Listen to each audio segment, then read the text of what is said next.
If you can't touch your toes, the ground may seem so far away, but fixing this is actually quite easy. This exercise sequence will get you fast and long-lasting improvements in your toe touch, and each movement takes only about a minute to do. Now, this first one may not seem like much, but it gets changes like it did with this guy right here, and it sets up some necessary foundational pieces to get the most out of the ones that are way more challenging down the line. Lie on your stomach. Place 2 pads or a couple pillows so it's underneath your lower ribs and your pubic bone. Take one arm and leg and put them out to the side. Your hip angle should be anywhere from 30 to 45 degrees, and your weight will be resting on the inner knee. Your elbow crease should be at about eye height with a roughly 90-degree elbow bend. Turn your head towards the arm. On the opposite side, your leg will be relaxed and your arm is going to be tucked in so it's resting right near the collarbone. Take a slow, easy, quiet inhale through the nose. Exhale softly through your mouth. During the exhale, you're going to press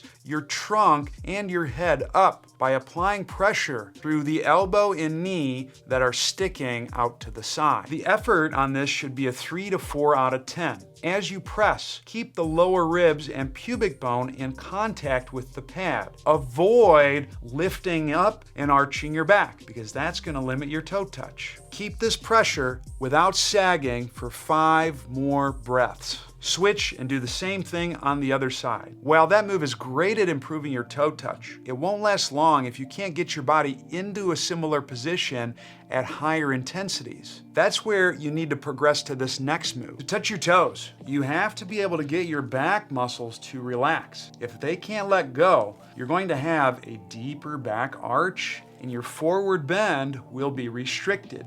This move helps get those muscles to let go. Lie on your back with your feet flat on the ground. On the top of the pelvis, there's 2 bony points called your PSIS. These should be in contact with the ground. If they're not, place a box or books underneath your feet so it tips you into position. Reach your arms up at a 120-degree shoulder flexion angle. You want your palms open, like you're asking for a hug. Press your inner heels down into the ground at a 2 to 3 out of 10 effort. Make sure that the PSIS stays flush with the ground and your hips don't lift up. Silent breath in through the nose. On the exhale, reach your arms at that angle. You should notice your upper back and lower back should become flush with the ground. If not, you need to breathe in through the nose and exhale longer and slower. Get it right, your abs will begin to work. Make sure as you're reaching, you don't overreach and begin to crunch, as that will limit the effectiveness of the exercise. But getting your back to relax is only one piece of the puzzle